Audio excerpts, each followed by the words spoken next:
Going on, guys? So I got another few verses for you today. So the verse of the day, actually, in my Bible app, was Exodus 33, and I believe it was verse 14. So I'll read that first, and then I'll go over the whole chapter. Some of the verses that kind of highlighted to me and how beautiful God is, and the beautiful relationship between God and Moses. And it's just, every time I read it, it never gets old to see how faithful and how much Moses truly loved God, and it shows especially in this chapter. But the verse of the day was Exodus 33:14, and he said, "My presence will go with you, and I will give you rest." So in the beginning of this, God is telling him to depart from Mount Sinai, and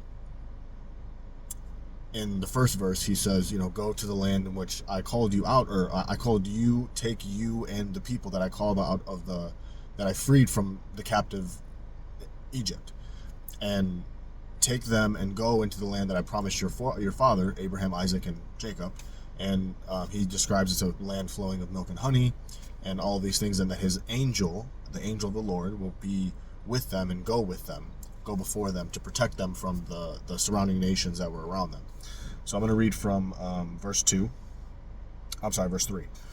"Go up to a land flowing with milk and honey, for I will not go up in your midst, lest I consume you on the way, for you are a stiff-necked people." Verse 4. "And when the people heard this bad news, they mourned, and no one put on his ornaments.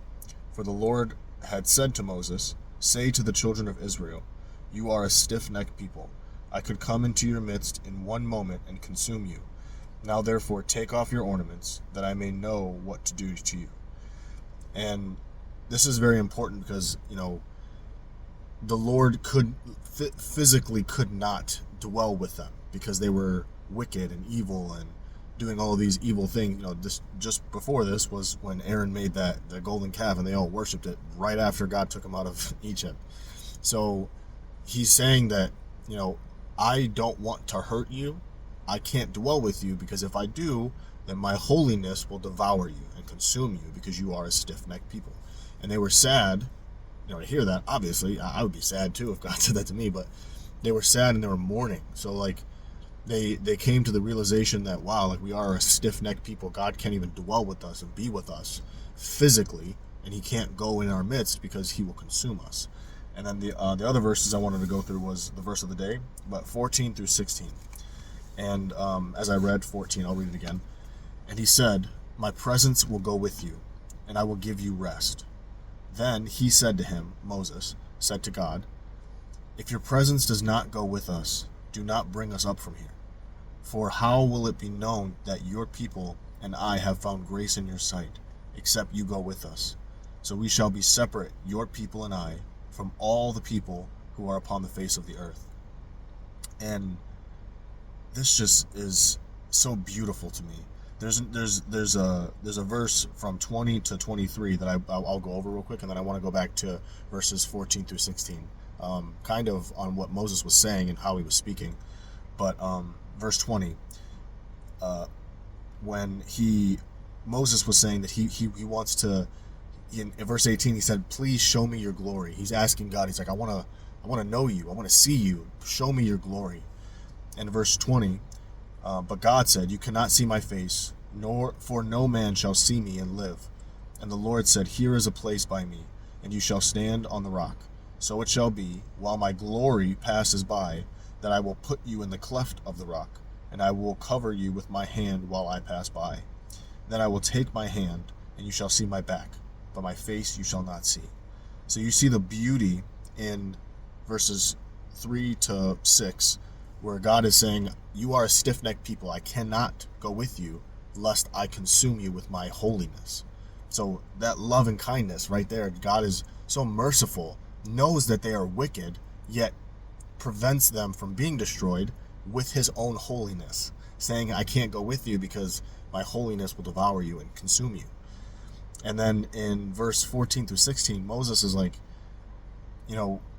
in Moses' eyes right here, he's like, you're not going to go with us. If you're not going to go with us, I don't want to go. I don't want to go to that land of the promise that you gave to my forefathers unless your presence is there. And how beautiful is that? Moses doesn't want to go anywhere that God is not going to be, that his presence is not going to be. And in my own life, it's like I forget sometimes to ask God to come with me everywhere I go. It's like I should be, before I go into in the morning, I normally do my prayers, but before I go, take a drive, sometimes I don't pray, hey God, can you come with me? Come with me, dwell with me, protect me, keep me safe. It's such an afterthought, that we don't think about how powerful God is and how he ordains everything. He protects us. We don't think about the things that we don't physically see. And we can get so caught up in the world that we're so used to a routine. We're so used to being able to, oh yeah, we woke up today. I'm going to do daily things like normal. But it's like, no, God gave you life. God gave you breath today. God allowed you to make it to work safe. God allowed you to make it home safe. And it's like, he doesn't get the credit that he deserves. And this highlighted that for me, because it's like, Moses doesn't even want to go to the land of the promise that God is saying is flowing with all of these beautiful things, all of this milk and this honey, and it's a beautiful land. Moses does not want to go if God's presence isn't there. And I thought to myself about what Pastor Preston Morris once said. I don't even want to go to the land of the promise if your presence isn't with me.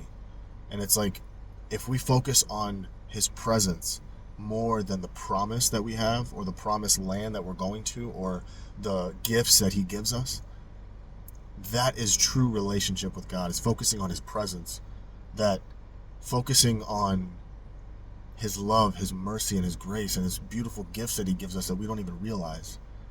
And then towards the end, how beautiful it is that God didn't want to destroy Moses, so he's like, you can't see my glory, but I will let you see my back. You will witness my glory, but not see my face, because you can't handle that. And I just think that's so beautiful, that if we just take time to really rest in God's presence and just sit with him and be with him. And another thing that I wanted to point out was when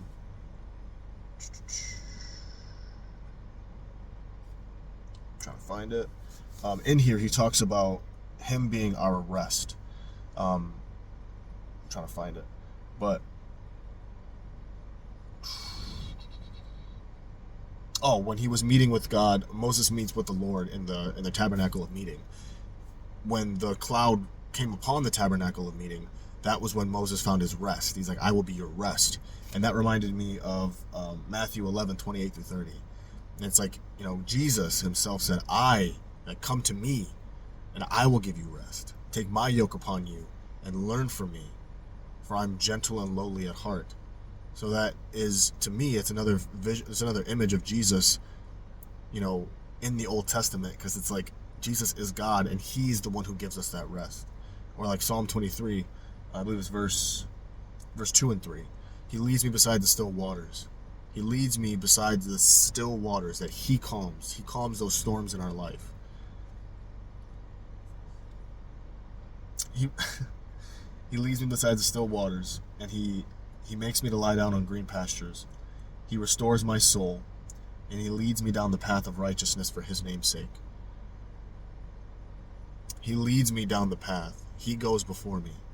And if we would just focus on God's presence and focus on asking him to dwell with us in every moment of our life, in every space in our life, every aspect of our life, we will have true rest. Because true rest is only when we go into God's presence. This is a beautiful chapter that I'm not on yet, but I just had to take a minute to just talk about it and reflect on the fact of how beautiful God is. And even in the Old Testament, people think that God was so wrathful, and that's far from the truth. Because the same God that's in the Old Testament is the same God that's in the New Testament. He's loving, he's merciful, he's so kind, and he's so beautiful. And you see the prophets before us and how much they truly loved God. When Moses is talking about, don't even take me to the land of the promise if your presence won't be there, because I just want to rest with you. And Exodus 33 is definitely a chapter that I suggest you guys read for yourself. It's a beautiful chapter. That book of Exodus is a beautiful book too. But I hope you guys enjoyed this word today, and just always know that God wants you to invite him into your day.